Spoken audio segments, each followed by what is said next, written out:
Until you make the unconscious conscious, it will direct your life, and you will call it fate. Carl Jung. This quote from Carl Jung is like a hidden key that, once found, reveals doors we didn't even know existed. It's as if the entire universe had something to say, but most people are too busy to listen. Strange coincidences, dreams that come true, that gut feeling that something is about to happen. Sure, it could all just be luck or imagination. But what if it's not? Think about it. How many times have you thought of someone and suddenly they showed up, or had a strong hunch, and later realized it was right? The unconscious mind, according to Jung's deep psychology, follows its own paths, and often speaks to reality in symbols. This bridge between the inner world and the outer one is what he called synchronicity, a perfect meeting between meaning and moment, where there is no logical cause, only purpose. Here's the real question. Is life only about logic and randomness, or are we immersed in a symbolic field that's constantly trying to guide us? This is where Jung's ideas become truly practical. He wasn't just talking theory, he was offering something you can actually experience. Understanding how the unconscious mind works, Jungian archetypes, the shadow, and the collective unconscious, all of this might be the key to a more meaningful life. What if those coincidences are actually whispers from the universe? Maybe Jung started hearing them long before he understood what they meant. Long before World War I began, Jung started having strange dreams. Visions of yellow waves flooding lands, crowds being destroyed, blood and chaos. It wasn't a movie. It wasn't madness.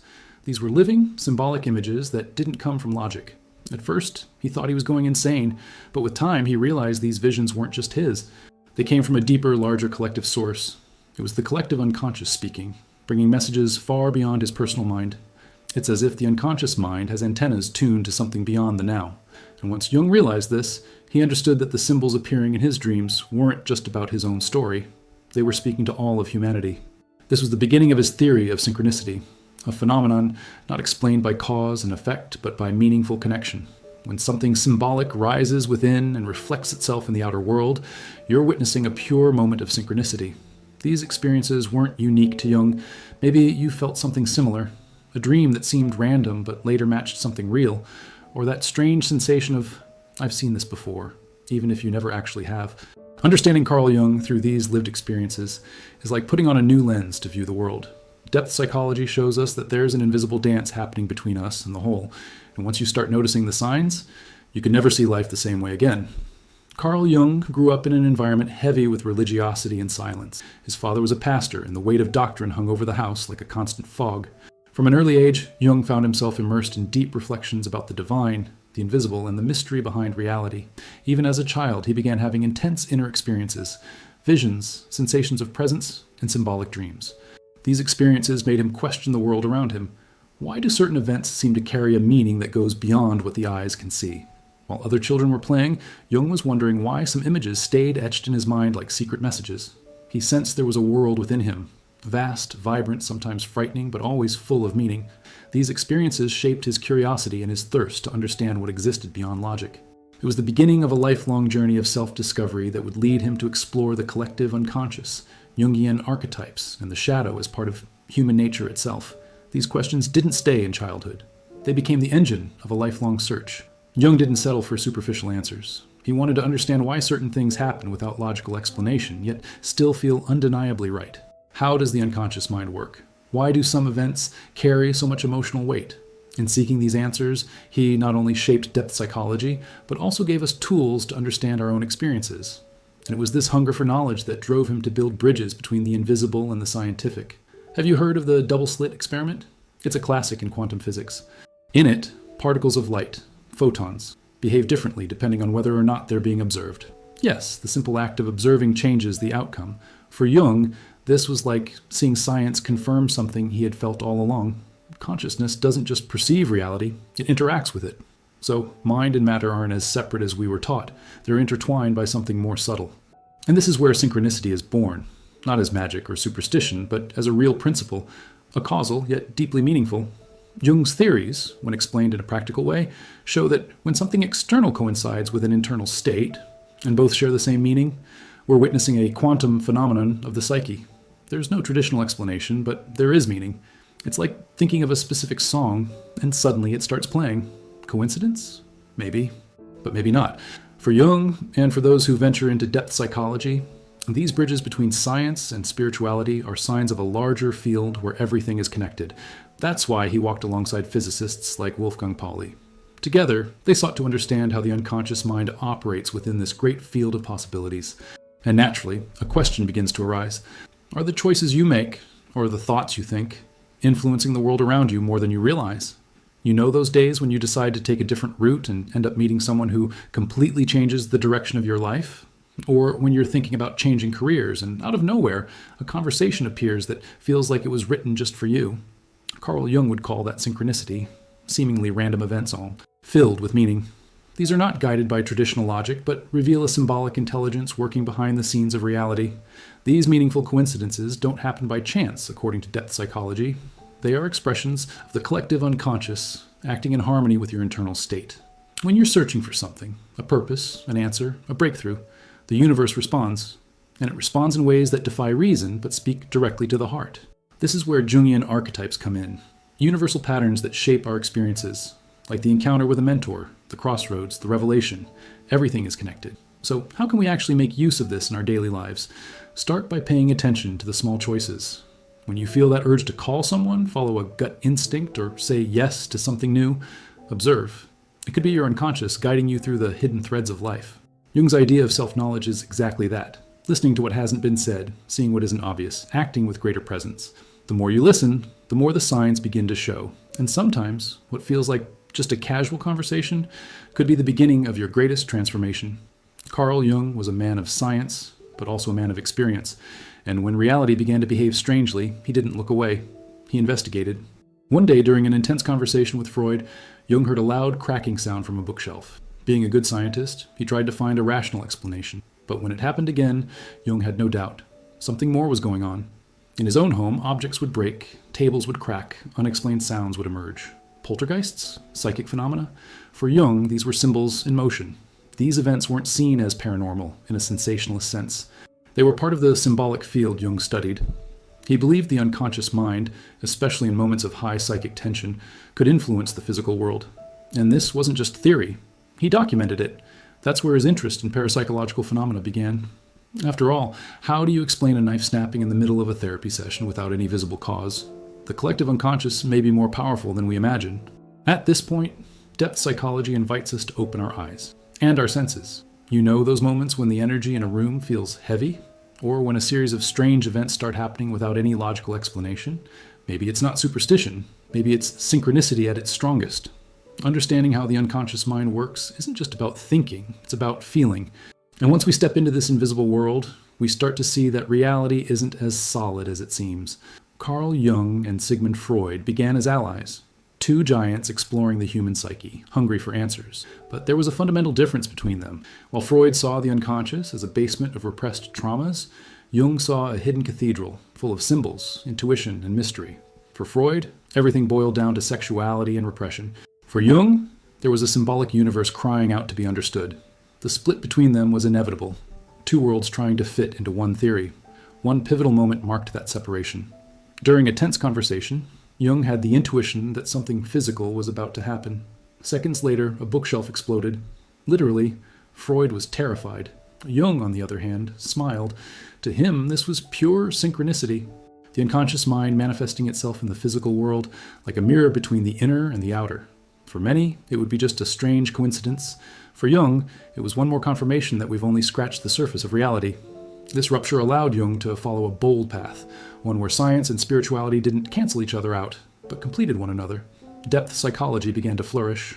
Carl Jung's insights on self-knowledge gained new layers, and he dove even deeper into the mysteries of the collective unconscious, the shadow, and the Jungian archetypes. When Jung immersed himself in Eastern traditions, it was as if he had rediscovered a lost part of the human soul.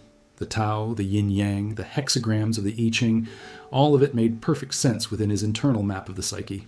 He realized that these ancient philosophies were expressing what he had already intuited, the balance of opposites, the union of the conscious and the unconscious, the eternal dance between light and shadow. It was like seeing Jungian archetypes take on ancient form. For him, Eastern mandalas weren't just art, they were maps of the soul. Jung began drawing mandalas spontaneously during moments of crisis or transition, and he noticed they revealed the deepest layers of the psyche. In many of his patients, the same patterns appeared. Circles, centers, symmetry, visual representations of the self, that inner wholeness we're all seeking, even if unconsciously. Carl Jung's approach to self-knowledge found in this a practical tool to meditate, color, or create mandalas as a way to listen to the unconscious. And it's not just for the mystical types. Even modern psychology still recognizes the therapeutic power of these symbols. These discoveries brought him closer to a wisdom that went beyond the Western world and showed that the unconscious mind speaks a universal language, the language of symbols.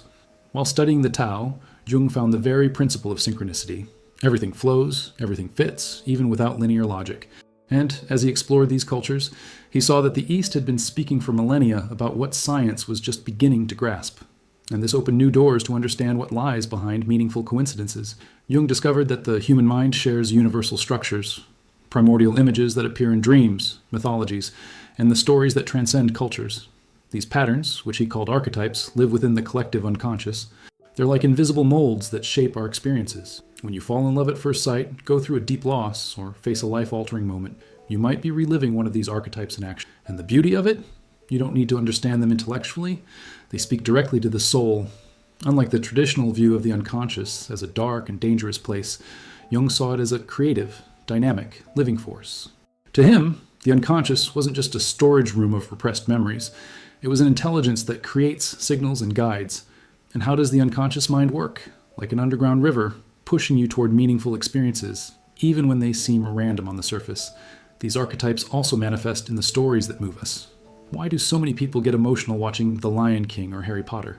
Because we see reflections of our own inner struggles. The hero's journey, the search for wholeness, the confrontation with the shadow, it's all there.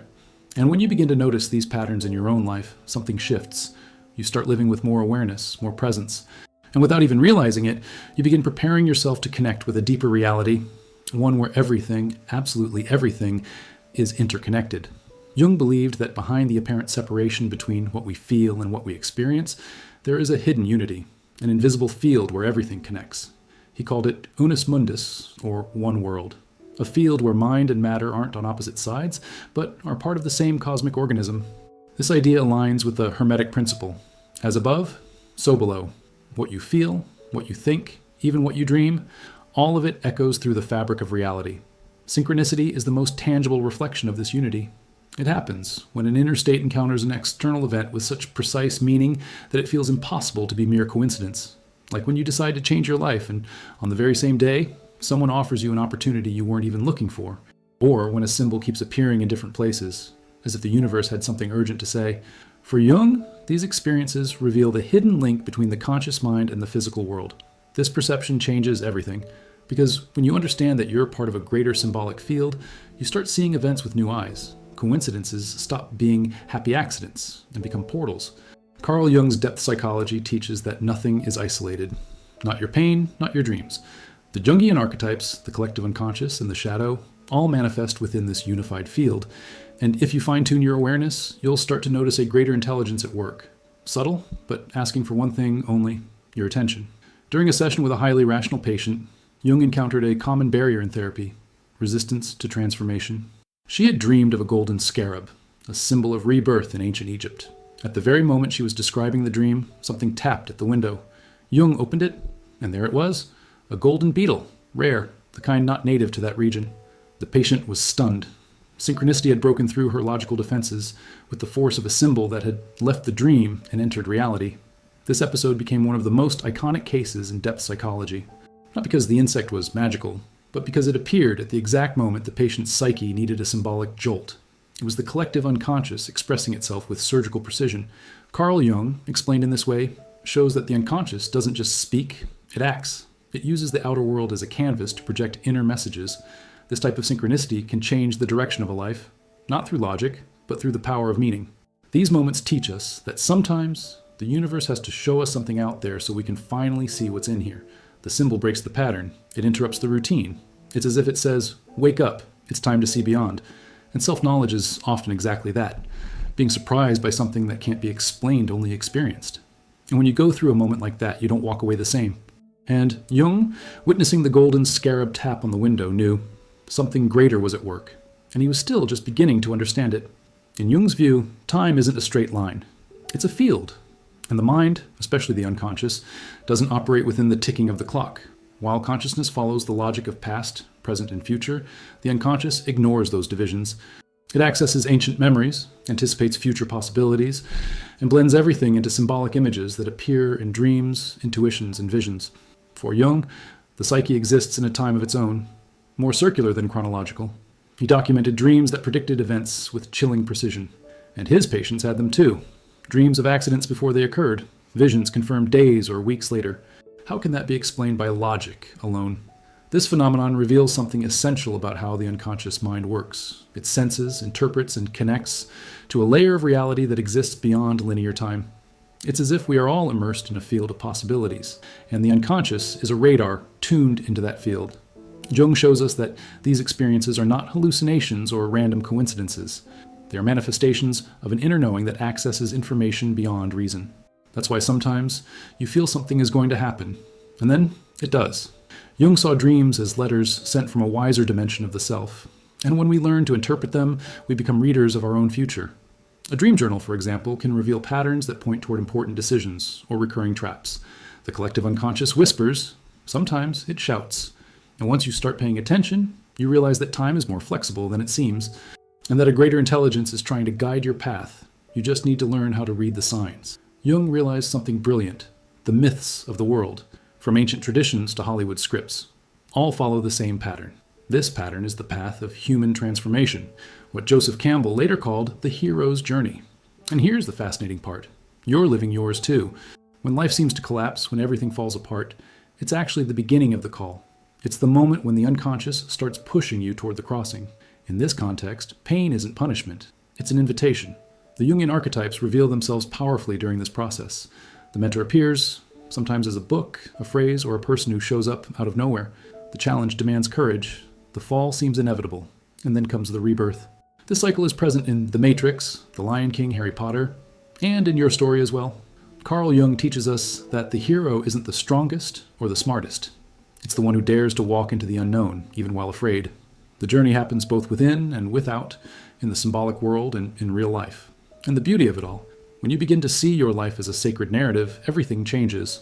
You stop seeing yourself as a victim of circumstances and start recognizing every pain as part of a greater script. Carl Jung shows us that your story has meaning, even if you don't fully understand the plot yet. And it's precisely in the most chaotic moments that the symbols appear with more intensity, as if they were saying, keep going, your story is still being written. In this noisy world we live in, silence has become a luxury, but it's in silence that the soul speaks the loudest. Jung said that the deepest signs don't come with noise, they whisper. And to hear them, we need to create internal space. It's in silence that the unconscious mind reveals itself most clearly, through symbols, insights, and subtle perceptions. And this applies to real life too. Have you noticed that some of your best ideas come when you're in the shower, driving, or walking alone? Mindfulness, the art of full presence, is a direct bridge to this symbolic field. When you slow down, your inner world begins to bloom. Nature is one of our greatest allies in this. Sitting near a tree, watching water flow, walking without headphones, these simple acts open portals, because when the mind quiets, the symbol appears. The silence is not the absence of sound, it's the presence of meaning. Jung teaches us that reality is constantly sending signals, but most go unnoticed because we're too busy staring at screens. So, create moments of presence in your day. Start with just 5 minutes without any stimulation. Write down what you feel, observe the patterns. Little by little, you'll realize that the universe has always been speaking to you. It was just waiting for you to finally listen. Science is also slowly confirming what Jung had already intuited. Our brain is a pattern detector. It searches for connections constantly, trying to make sense even out of chaos. That's why we see shapes in clouds, feel vibes in certain places, and notice meaningful coincidences. But Jung went further. He said that beyond our rational search for patterns, there's a symbolic intelligence operating behind the veil. When a sequence repeats with emotional charge, it might not just be perception, it could be synchronicity. Neuroscience shows that our attention system is selective. What we feel intensely, the brain records, and then starts searching for it automatically. But what about when something shows up before you even think about it? When the symbol appears before the emotion? That's when depth psychology enters the picture. Meditation, for instance, is a tool that can even change the structure of the brain, activating areas linked to intuition, empathy, and the perception of the sacred. It's not about denying science, it's about integrating it into a broader vision, because the sacred also lives in our neurons. The brain might be the instrument, but the one composing the melody is something beyond it. Start paying attention to the symbolic patterns that repeat in your life. They're not there by chance. And when you bring together science, spirituality, and deep listening, the invisible starts to become visible. Have you ever thought of something and minutes later a post pops up in your feed exactly about that topic? Coincidence? It might seem like it, but Jung would probably see something deeper happening there.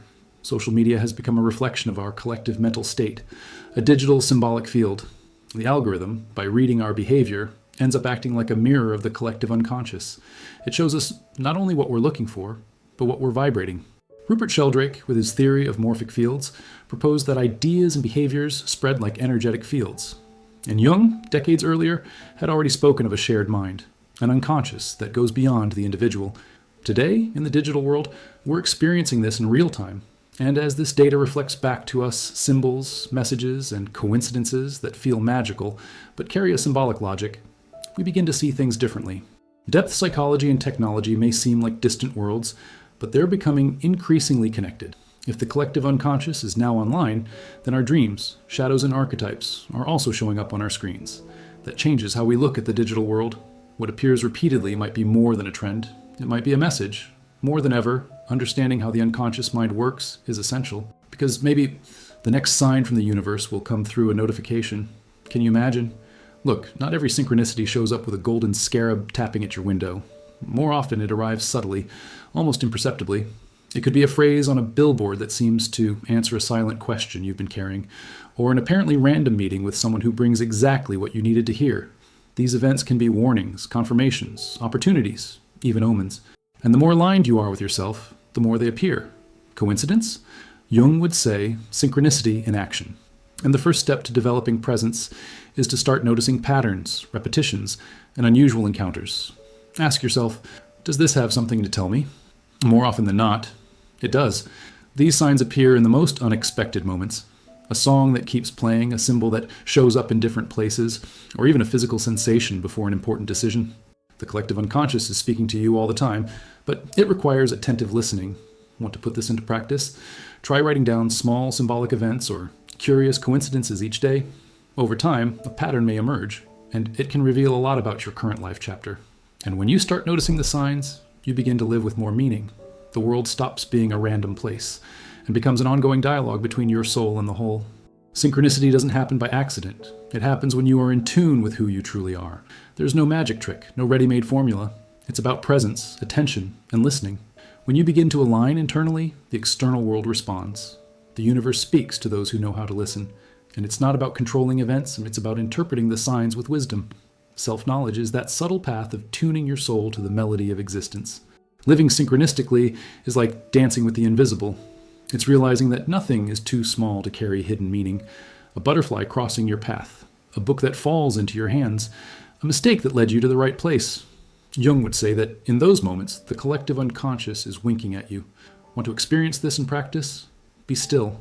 Observe. Write things down. Create moments of solitude and mindfulness. It's there, in the space between thoughts, that the signs begin to reveal themselves. And when you learn to live this way, something changes. Pain starts to make more sense. Answers come more clearly. And you stop being just a passenger and become the co-author of your own journey. Carl Jung gave us powerful tools for this. And now that you've been introduced to this path, the question is, will you keep just passing through life? Or will you start listening to what it's trying to tell you? Now that you know life is so much more than a random sequence of events, the question is, what will you do with that? Will you keep calling it coincidence? Or will you start listening to what the universe is trying to tell you? Jung explained it clearly. What we ignore in our unconscious, we end up living as fate. But what if, instead of living on autopilot, you began to recognize the signs all around you? Start small, write down your dreams, pay attention to repeating symbols, quiet the mind to hear what isn't being said. When something catches your attention, a name, an image, a seemingly ordinary conversation, stop and ask yourself, what is this trying to show me right now? You are surrounded by messages. And yes, living with this awareness is powerful. But it also takes courage. Courage to change paths, to ask deeper questions, to break free from autopilot. So tell me, what was the last coincidence that gave you chills? What do you think the universe was trying to show you? Drop it in the comments. I'd really love to know. And if this content touched you in any way, make sure to subscribe to the channel and turn on notifications. Because in the next videos, we'll keep exploring the depth psychology of Carl Jung. The universe speaks to those who know how to listen. And the path to hearing begins with silence.